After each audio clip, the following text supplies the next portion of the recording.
Do you have any question you want to ask? Anybody? Please raise your hand. We'll send you the microphone. Where you come from? All from Malaysia? From the same city?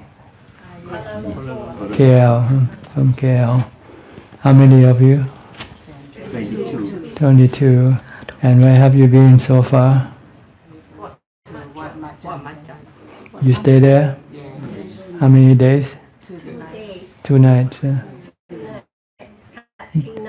Did Ajahn come and give you Dhamma talk? Yes. I see. Okay. You practice meditation? Yes. Okay. So if there's anything you want to ask as far as your practice is concerned, please pass the microphone over to the other person.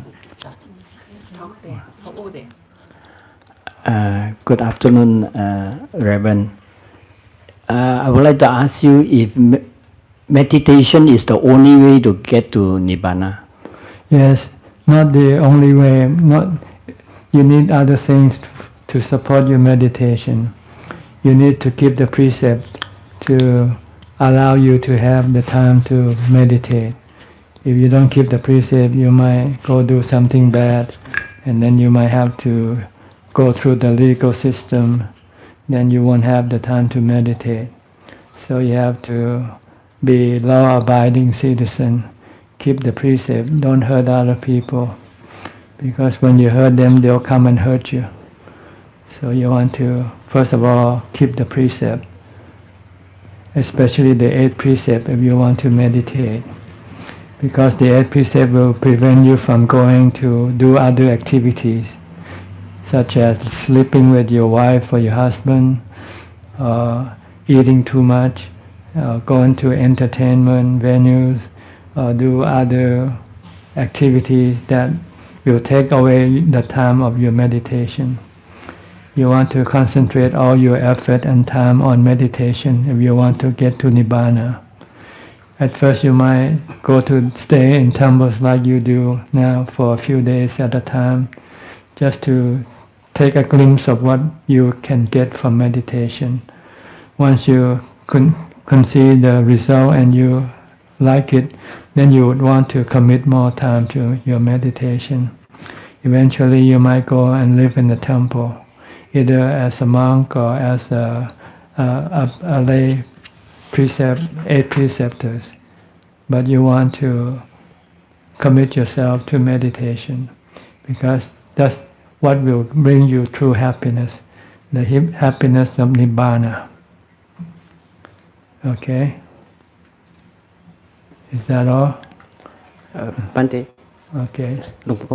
Okay, I understand that when we desire some, okay, let's say for example we want to attain Nibbana, we have to have that one thing to desire. But having one thing, it's a bad thing, isn't it? And when is the right time to actually let go of that one thing? What do you mean by that one thing? Like we have a desire. For example, we have to achieve a goal. Yes. We have to have desire. Yeah. But having desire is also attracting. It's also attachment. We have good desire and bad desire. It's bad desire we want to get rid of. The desire will get you stuck into the round of rebirth. You want to get rid of those desires, such as desire to find happiness through your body, like seeing a movie, going to places for holiday. This sort of desire you want to stop. Want to be rich, want to be famous. These are the desire that is bad for your mind. But the desire to practice meditation is good desire. If you don't have the desire to meditate, then you won't meditate, right? Yeah. Okay. So just follow the Buddha. Desire what the Buddha teach you to do. Desire to keep the precept, desire to do charity, desire to meditate. These are good desire. That will bring you to Nibbana eventually. Sorry, the other question is, when do we know when to let go of? Like when we're attached to certain things, when do we know when to let go? When is the right time to actually let go? when it gives you suffering, then you don't want it. Like people divorce, why? Why do they get divorced? Because they no longer happy with each other, right? So they get a divorce. It's the same thing with everything. Once that thing doesn't make you happy anymore, you don't want to keep it, right? You throw away things, right? You buy things when they're new, they give you happiness. When they start to break down and gives you problem, then you say, well, it's time to ditch it, to get rid of it. Okay. So you have to see the suffering that you get from that thing, then you don't want to have it. But sometimes the suffering strengthens us, right? So do we know how do we know whether is this something we should persevere or something we should actually let go? Well, you talk about two different kinds of sufferings. Yeah. The suffering that arises from your practice, this is good for you. Yeah. But the suffering that arises from attaching to things is bad for you. So you can get rid of it right away. You don't need those suffering. But when you practice, you have to persevere because you have resistance to your practice. This is suffering. You have to overcome it. Yeah. Okay. All right. Thank you, Ajahn. As old age, maybe reach 80 years old, 70 or tend to be forgetful and turn into Alzheimer. So what is the simple, basic method of meditation we can advise? Just be mindful. Keep reciting Bhutto, Bhutto. Then you won't be forgetful. See, you become forgetful when you're not mindful. You don't know what you do. You do things, and at the same time you think about something else. Then later on you come back and say, "Did I do this thing already?" You don't know. But if you're mindful with every step of what you do, then you will know when you ask yourself, "Did I do this?" Yes, I just did it, because I knew I was watching it. See? So you have to watching every movement of your action. Then you won't be forgetful. Thank you very much. Dear Ajahn, until now I am still quite lost. When my husband was still around, I always quarrel with him, and we were not happy at all together. Then now, since he has gone, when he fell down and was unconscious for 5.5 months in the hospital and also in the nursing home, every day I was very, very lost. I had so much of negative energy. Until there was one day when I was on my way to the Mahavihara in Brickfields. I wanted to go for the night puja. There was a voice telling me, calling my name and telling me that you are such a useless person. Why are you still living?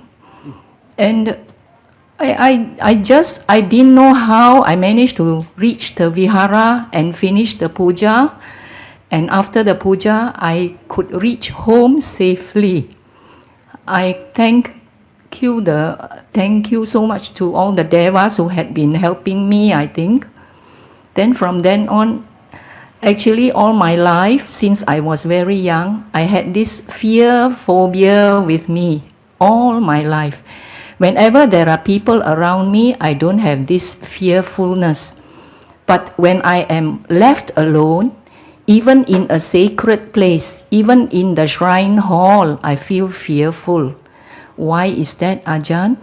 Now too, I am also very lost. Since my husband has passed away on 28 July this year, I just stay. I dare not go back to the house to sleep. I run to my daughter's house to sleep at night. Now slowly, at least during the daytime, I dare go back to the house to do a bit of housework and washing. But when it comes to around 5 something to 6 something every evening, I will feel so fearful and want to leave the house, quickly run to my daughter's house. And even though last time when my husband was living with me for many years, I had this feeling of I am so useless. I just there's no meaning in life. I just pass the time like that only. Now many friends advise me to go and do charity work at the temple, go and help people.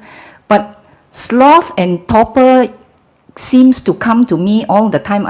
This one I don't like to do, that one I don't wish to do. Luang Po, can you please help me? Yes, your problem is you don't have self-discipline or self-sufficiency. Your mind keep grasping for things to make yourself happy. So what you should do is learn to meditate. If you can meditate and make your mind become calm, then you'll find another kind of happiness that will make you become self-sufficient. That will make you don't have to rely on other people or things to make you happy. So this is what you lack. You rely on people and things to keep you happy. As soon as you're alone, you feel lost. You feel you don't have a refuge to hang on to. So you have to build yourself a refuge, your internal refuge. And this is what you can get from your meditation. If you can meditate, calm your mind, when your mind becomes calm, then it becomes happy. And then it doesn't feel it needs anybody or anything. So this is what you need to do. Try to develop mindfulness first of all, because you need mindfulness to make your mind calm. So try to stop your thoughts all the time as much as possible. Only think of what you have to think or do. But what you don't need to think, stop it. Using a mantra such as Bhutto, Bhutto, or focus your attention on what you do. Then you can gradually slow down your thought and eliminate your thought. When you sit down, you can stop thinking. When you stop thinking, then you become happy and become independent. You don't feel you need anybody anymore. Yes, Luang Po, thank you very much for So try to meditate, try to establish mindfulness. This is your lifeline, really. You need it. Yes. Because you've been depending on other people and things, and they keep running away from you, right? They keep slipping away from you, because time takes away everything. Yes. So you should develop mindfulness, because mindfulness will never slip away from you. Once you have it, it can become your refuge. It will make you happy. Yes. Okay. Thank you, Luang Po. Thank you very, very much. Sadhu, sadhu, sadhu. Anybody else? ช่วยหันลำโพงไปทางนี้นิดนึงมันเดี๋ยวมันหันมาทางขวานก็ได้หันมาอีกหน่อยมันจะได้ไม่เสียงทางนั้นจะได้ไม่เข้าไปโอเค please go ahead หมดแล้วเหรอ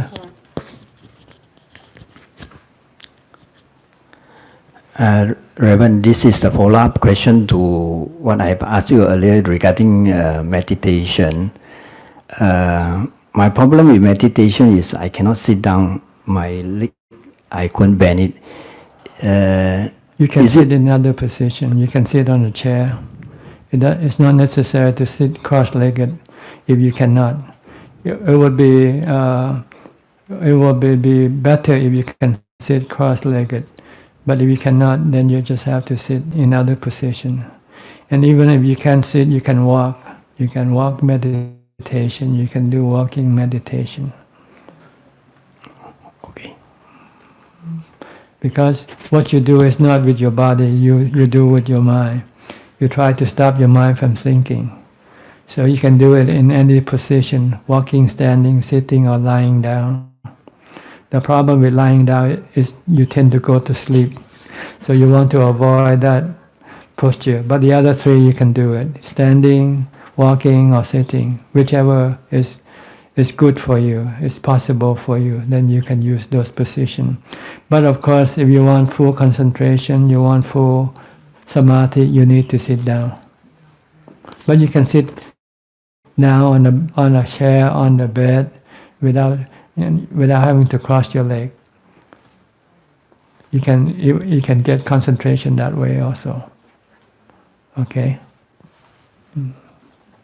Anybody else? You want to ask?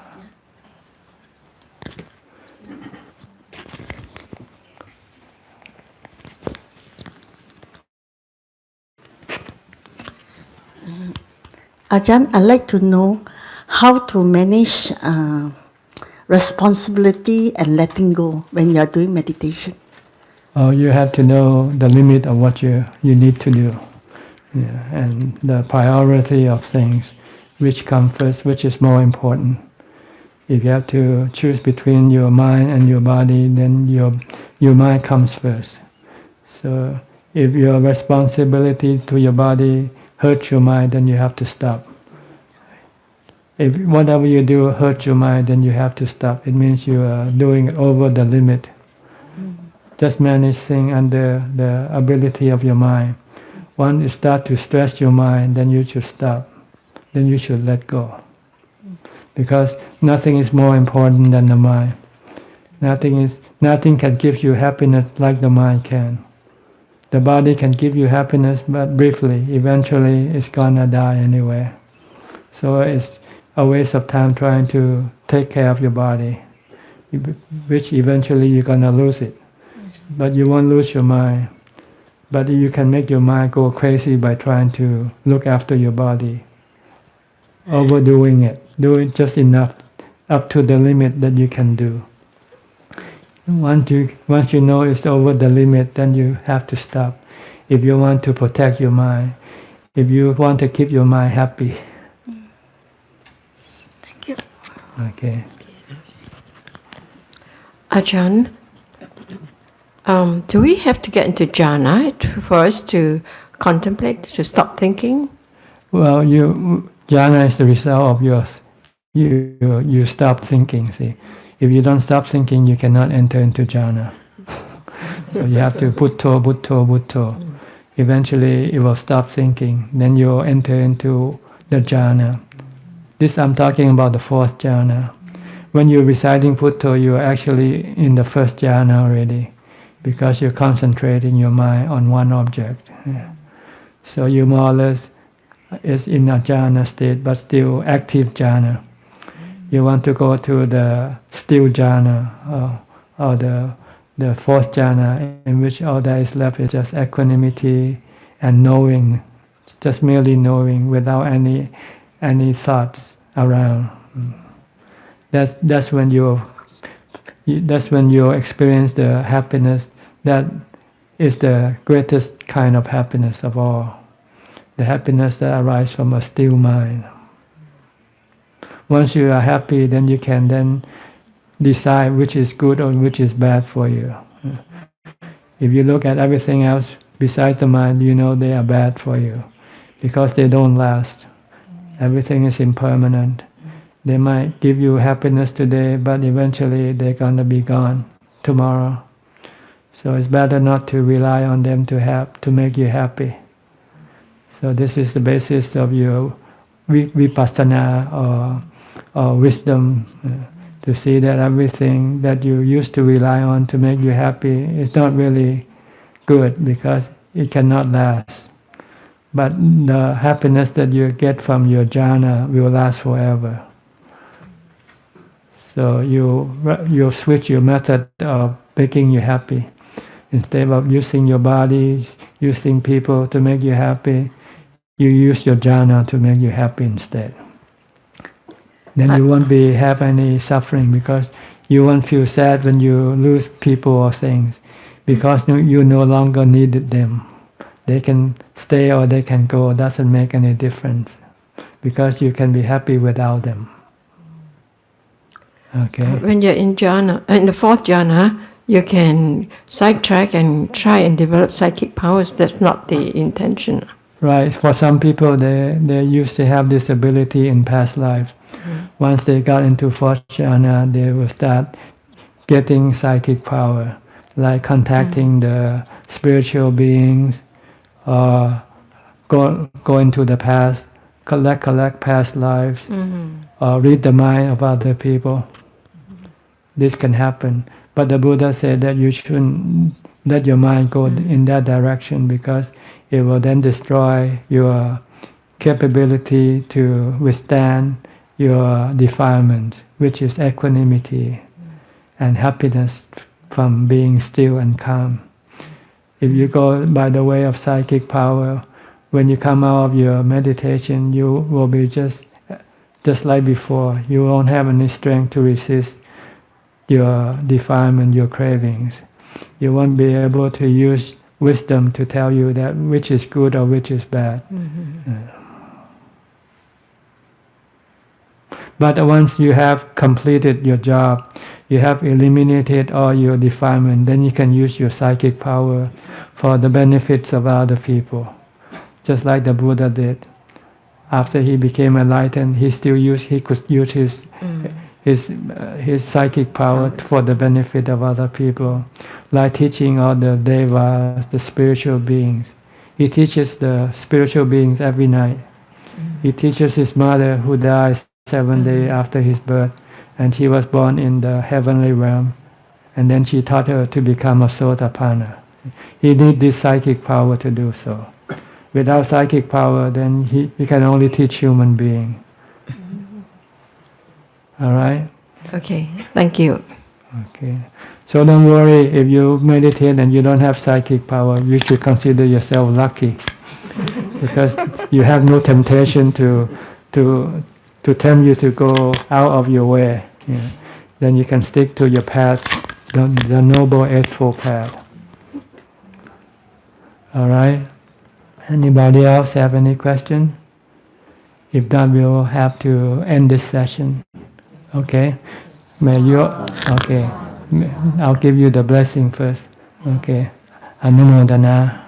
Yatha varivaha pura paripurenti sakalang evameva ito tinang petanang upakapati ichitang patitang tumhang kipameva samichato sapphe purentu sankapa janto panara soyatha manichoti araso yatha sappitiyo vivachantu sapparoko vinasatu mate pavato antarayo sukhi tikayuko phava apivatanasi litsa nijjang vuttha pacayino jataro dhamma vatanti ayuvano sukhang phalang.